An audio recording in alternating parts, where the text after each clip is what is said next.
Baik, ada satu soalan yang baik punya. Ada satu soalan yang baik punya tuan. Soalan daripada Bilal. Duk sembang kencang macam ni boleh ke tegak khilafah? Ni baik punya soalan. Sembang macam ni boleh ke tegak khilafah? Okey. Dia tahu kencang. Ya, alhamdulillah ya. Alhamdulillah kepada yang bertanya soalan. Okey, dan saya jawab, memang sembang macam ni takkan tegak khilafah punya. Sembang macam ni memang takkan tegak ke khilafah. Sembang macam ni pun takkan tegaknya demokrasi. Demokrasi pun takkan tegak juga. Komunisme pun takkan tegak juga sembang macam ni. Kalau sekadar sembang jadi kalau nak tegak khilafah bukan sekadar sembang. Memang kita kena usaha. Nak melantik seorang pemimpin, nak menegakkan negara demokrasi, sembang macam ni boleh tak? Tak boleh. Orang barat tu nak menubuhkan demokrasi tu kan. Nak menubuhkan demokrasi tu, berapa ampat dia punya perjuangan? Daripada abad ke-4 sampai abad ke-15. Perjuangan dia nak menjatuhkan raja-raja dia tu. Raja dah wujud daripada zaman abad ke-4 sampai abad ke-15. Mereka tu ditindas oleh gerejawan dan juga bangsawan. Mereka tu bangkit, golongan intelektual tu bangkit. Berapa ribu tahun mereka bangkit untuk mereka menang, demokrasi tu menang. Ribu tahun juga, lama juga. Nak katanya lamanya kalau nak memperjuangkan sesuatu idea. Baik. So tak apa ni soalan macam ni tak apa. Kita terima dengan baik insya-Allah. Jadi nak tegakkan khilafah tu ada cara dia. Sembang macam ni memberikan kesedaran. Memberikan kesedaran. Saya contoh kita sembang pasal cara nak semayang. Contohlah kan. Kita cerita cara-cara nak semayang, kita cerita cara-cara nak pergi haji. Kita buat kursus haji sebagai contoh. Buat kursus haji. Seminggu kursus haji. Kita ada orang yang bawa balik daripada haji kan, Mekah kan. Seminggu pergi kursus haji. Oh, duk kursus haji. Boleh ke buat haji? Tegak ke haji macam tu? Takkan tertunai haji sekadar duk kursus haji, betul tak? Memang kena pergilah buat haji. Kursus tu nak memberikan ajaran, nak memberikan kefahaman, nak memberikan kesedaran, kepandaian. Ini cara kalau nak pergi kursus haji. Ini cara kalau nak solat. Nak tegak khilafah, ini cara dia. Nanti kita bincang. Malam ni bukan bincang cara nak tegak khilafah, tapi nak memberikan kesedaran. Tolaklah demokrasi, kita tegakkan khilafah kerana khilafah ni wajib. Cara dia macam mana insya-Allah ada. Bukan tidak ada. Cara itulah yang kita nak kita nak ambil tapi bukan pada sesi ni lah. Sesi ni hanyalah memberikan kesedaran supaya kita tengok apa agenda politik umat Islam ni. Kalau kita kata demokrasi datang daripada barat, haram untuk kita ambil, haram untuk kita terapkan, haram untuk kita sebarluaskan, ya sudah tinggal. Kalau kita kata khilafah ni wajib kita perjuangkan, ya kita perjuangkan khilafah. Rasulullah tu nak tegakkan negara tu mengambil masa 13 tahun. Apa Rasulullah buat di Mekah? Nak tanya. Apa Rasulullah buat di Mekah kalau bukan sembang? Apa Rasulullah buat di Mekah kalau bukan sembang? Sembang dakwah lah. Bahasa kita tu sembang lah. Ada Rasulullah bawa satu kekuatan tentera untuk nak menegakkan negara Islam? Tak ada. Ada Rasulullah buat satu kekuatan ekonomi. Ada syarikat raksasa yang Rasulullah bawa mengembangkan ekonomi umat Islam di Mekah? Ada pembangunan yang Rasulullah bawa untuk nak menegakkan negara Islam di Madinah? Tak ada. Rasulullah hanya menyampaikan dan dihina dalam penyampaiannya, dihina. Kumpul orang di bukit Safa, kumpul orang nak menyatakan dia itu Rasulullah. Nak menyatakan supaya orang itu beriman dengan Allah Subhanahu Wa Taala, tinggalkan segala kemaksiatan. Itu je yang Rasulullah buat. Dan dihina. Ini tugas kita, menyampaikan, tapi adalah cara dia, bukan tidak ada. So penyampaian ini sebenarnya merupakan salah satu cara, walaupun bukan satu-satunya cara. Memberikan kesedaran dulu. Yang pasti umat Islam yang ada di seluruh dunia merupakan umat yang tertindas, umat yang terpuruk, umat yang terburuk, umat yang terhina. Ini yang ada sekarang. Kenapa? Kerana umat Islam telah meninggalkan Islam. Kenapa berlaku begitu? Kerana pemimpinnya, kerana pemerintahnya, kerana penguasanya tidak menerapkan Islam. Kerana sistem yang diterapkan itu bukannya sistem Islam. Yang ada sekarang ini adalah sistem demokrasi. Inilah sistem yang memecah belahkan umat Islam, tuan-tuan. Inilah sistem yang telah dibawa, muncul daripada barat, dijajah oleh barat ke negara-negara umat Islam. Inilah sistem yang saya nak katakan, ini sistem yang telah disihir oleh barat ke atas umat Islam, sehingga umat Islam tidak dapat keluar daripada sistem demokrasi. Sehingga demokrasi itu dikatakan sebagai sistem Islam. Padahal demokrasi itu merupakan satu sistem yang kalau kita tengok akar katanya itu berasal daripada barat, berasal daripada Yunani, demos dan kratos. Demos dan kratos, pemerintahan rakyat. Apa maksudnya? Rakyat yang memerintah. Kedaulatan ada di tangan rakyat. Rakyat merupakan sumber kedaulatan. Daripada rakyat kepada rakyat, oleh rakyat untuk rakyat. Ini sistem demokrasi yang dibawa oleh Barat. Sedangkan dalam Islam, kalau kita memerintah, kita bukan memerintah mengikut kehendak rakyat.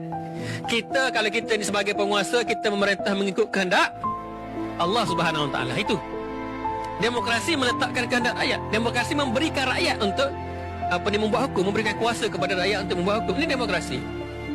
Sedangkan dalam Islam, sistem Islam yang sepatutnya menjadi agenda yang wajib dibawa oleh umat Islam adalah sistem khilafah, sebuah sistem yang mana hukum Allah Subhanahu Wa Taala itulah yang akan didaulatkan, bukannya hukum yang datang daripada rakyat sebagaimana yang diajak oleh demokrasi. Ini demokrasi, tuan-tuan.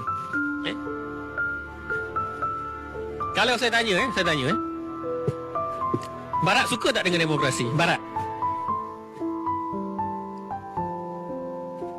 Barat bukan suka dengan demokrasi. Barat sangat suka dengan demokrasi. Inilah yang mereka jajakan. Baik, saya tanya soalan seterusnya. Kalau umat Islam, pemimpin umat Islam mengambil demokrasi, Barat redha atau tidak? Barat redha atau tidak sekiranya umat Islam mengambil demokrasi? Redha. Confirm redha. Kalau umat Islam mengambil sistem khilafah sebagai contoh, Barat redha atau tidak? Inilah sistem yang telah dijatuhkan oleh Barat. Inilah sistem yang dijatuhkan oleh United Nations pada waktu itu, yang bergabung di bawahnya merupakan negara-negara Barat. Meruntuhkan khilafah Utsmaniyah. Khilafah diruntuhkan. Khilafah terakhir itu hasil daripada agenda Barat dengan persekongkolan daripada Mustafa Kamal laknatullah. Kerana Barat tidak mahukan sistem khilafah. Barat tahu sistem khilafah ini merupakan sistem Islam. Kalau umat Islam itu bergabung di bawah khilafah sebagaimana dahulunya, umat Islam akan kuat. Umat Islam akan mengalahkan Barat. Hukum Allah akan diterapkan. Barat tidak mahu. Maka Barat berusaha menjatuhkan sistem khilafah. Jatuh sistem khilafah, Barat ganti dengan apa? Sistem demokrasi. Ini yang dibawa ke dalam dunia umat Islam. Pemerintahan ini, tuan-tuan, pemerintahan, sebab tu kita bincang tadi, bukan sekadar memerlukan pemimpin yang baik, tetapi memerlukan sistem yang baik. Yang kita maksudkan dengan pemimpin yang baik dalam Islam, pemimpin yang baik, satu-satunya pemimpin yang tertinggi dalam umat Islam, ini adalah khalifah. Ini satu-satunya pemimpin yang tertinggi dalam Islam yang wajib diangkat oleh seluruh kaum muslimin adalah khalifah. Pemimpin bagi seluruh kaum muslimin yang tugas, yang fungsi adalah untuk menerapkan hukum Allah Subhanahu Wa Taala. Ini untuk seluruh dunia Islam. Ada ataupun tidak parti-parti politik yang ada sekarang, calon-calon ataupun ahli-ahli politik yang ada sekarang, yang berjuang untuk nak menegakkan ataupun nak menaikkan seorang khalifah? Ada tak? Pernah tak kita dengar? Khalifah ini telah mempersatukan umat Islam selama lebih daripada 1300 tahun. Rasulullah SAW itu merupakan seorang Nabi dan juga merupakan seorang ketua negara. Dan setelah Rasulullah, dilantiknya Abu Bakar, dilantiknya Umar, dilantiknya Uthman, dilantiknya Ali, dan dilantiknya khalifah-khalifah setelah-setelahnya, satu orang untuk seluruh dunia bagi kaum muslimin. Satu orang. Tidak ada dua, tidak ada tiga. Ini orang yang nakkan Islam. Ini umat yang memang nakkan Islam. Ini pemimpin umat Islam. Bawah khalifah ada struktur dia. Jatuhnya khilafah pada tahun 1924, ada tak parti yang berjuang untuk nak menegakkan kembali khilafah, nak melantik seorang khalifah? Tidak ada. Ada, nanti saya sebut mana ya. Yang bertanding pilihan raya sekarang tidak ada. Baik, ini pemimpin yang baik. Manakala sistem yang baik, bila kita bincang tentang sistem yang baik, sistem ini adalah satu peraturan yang diterapkan oleh pemimpin tadi. Dalam negara perlu ada peraturan. Dalam negara perlu ada sistem. Kita ada sistem pemerintahan, kita ada sistem ekonomi, kita ada sistem pergaulan, kita ada sistem ukubat, kita ada dasar luar negeri, kita ada dasar pendidikan, kita ada sistem pergaulan. Kita ada sistem-sistem itu yang mana Islam ni mengatur umatnya melalui sistem-sistem tadi. Ini sistem yang wajib diterapkan oleh seorang ketua negara yang bergelar khalifah. Dan sistem yang ada di sebuah negara itu dikenali sebagai sistem khilafah. Negara tersebut merupakan negara khilafah. Dan negara ini telah berdiri sejak lebih daripada 1300 tahun. Negara yang menggantikan daulat Islam, Rasulullah itu mewariskan sistem, mewariskan negara khilafah. Kita ni tuan-tuan, alhamdulillah Allah Subhanahu Wa Taala menghidupkan kita di akhir zaman ini, di zaman di mana khilafah Islamiah telah pun diruntuhkan. Kita diberi peluang oleh Allah Subhanahu Wa Taala untuk sebenarnya mencipta sejarah. Kita diberi peluang oleh Allah Subhanahu Wa Taala untuk mencipta sejarah, mengulangi sejarah, malah mengulangi langkah yang telah dilalui oleh Rasulullah sallallahu alaihi wasallam. Apa sejarahnya? Apa langkahnya yang kita diberi peluang oleh Allah Subhanahu Wa Taala untuk diulangi? Untuk kita menegakkan kembali al-khilafah ar-rashidah ats-tsaniyah ala minhaj an-nubuwah. Untuk kita menegakkan kembali negara khilafah rashidah yang kedua di atas jalan kenabian. Rasulullah dulu menegakkan daulah di Madinah.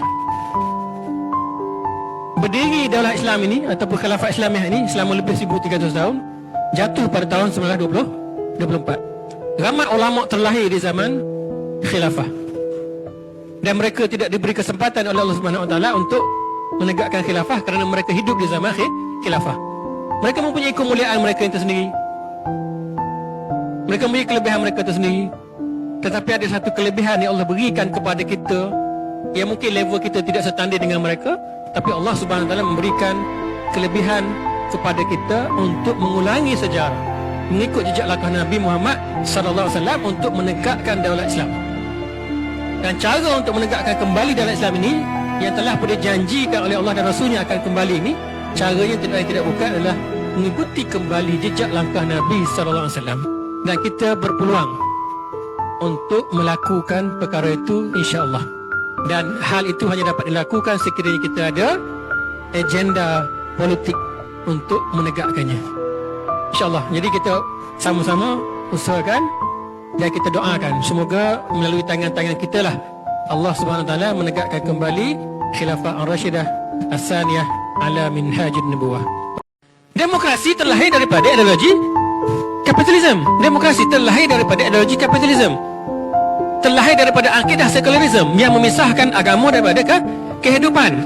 Agama itu dipisahkan daripada kehidupan. Orang barat tidak mahu melibatkan agama dalam kehidupan mereka. Ini orang barat, kerana mereka telah lama ditindas oleh agama. Jadi mereka ditindas, diperintah oleh gereja, diperintah oleh agama. Mereka berada dalam dark ages, zaman kegelapan. Bangkit golongan cendekiawan nak keluar daripada dark ages tadi.